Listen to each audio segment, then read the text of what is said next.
Assalamualaikum warahmatullahi wabarakatuh. Selamat datang di channel Detik Horor. Malam ini saya akan bawakan kisah yang terjadi di daerah Bantul, Yogyakarta. Tentang seorang remaja yang mengalami kejadian mengerikan, diseret oleh sesuatu yang tidak terlihat hanya karena melanggar larangan turun ke sungai saat malam satu suro.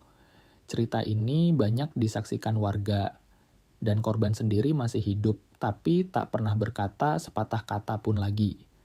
Namanya Dion, 17 tahun, siswa SMA. Ia tinggal di desa kecil di Bantul, dekat Sungai Tua yang disebut warga sebagai Sungai Mati. Sungai itu kering saat kemarau, tapi dipercaya menyimpan penunggu tua. Setiap malam satu suro, warga selalu mengadakan selametan kecil dan melarang siapapun keluar rumah setelah jam 10 malam. Tapi malam itu, Dion nekat keluar.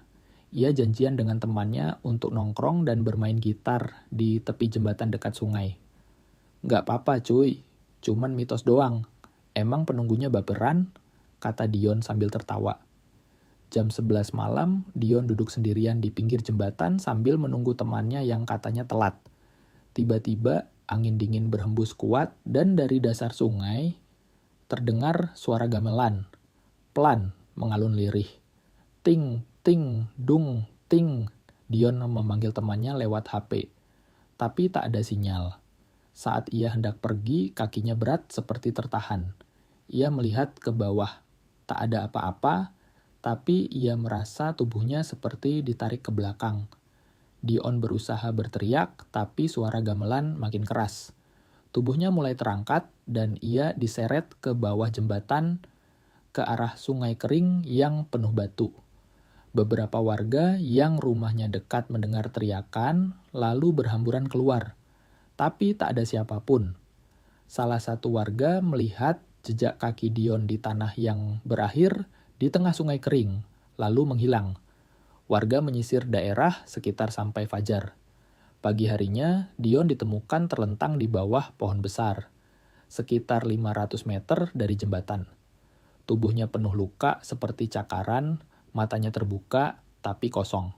Yang aneh, bajunya basah kuyup. Padahal sungai itu kering. Sejak saat itu, Dion tidak bisa bicara lagi. Ia hanya duduk diam, menatap kosong, seperti masih terjebak di tempat lain.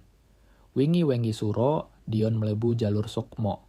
Ora kabeh iso bali, sing narik dudu wong, tapi wong lawas saka zaman keraton sing isih nunggu panggonan kuwi. Kemarin malam suro, Dion masuk jalur sukma. Tidak semua bisa kembali, yang menyeret bukan manusia, tapi roh tua dari zaman keraton yang masih menjaga tempat itu. Itulah kisah nyata dari daerah Bantul, tentang Dion yang diseret saat malam satu suro di Sungai Angker. Ingat, larangan masyarakat bukan sekadar mitos. Kadang mereka diciptakan untuk melindungi kita dari dunia yang tak terlihat. Kalau kalian suka cerita seperti ini, jangan lupa subscribe dan nyalakan loncengnya. Akan ada kisah-kisah nyata lain dari desa-desa di Jawa yang lebih mengerikan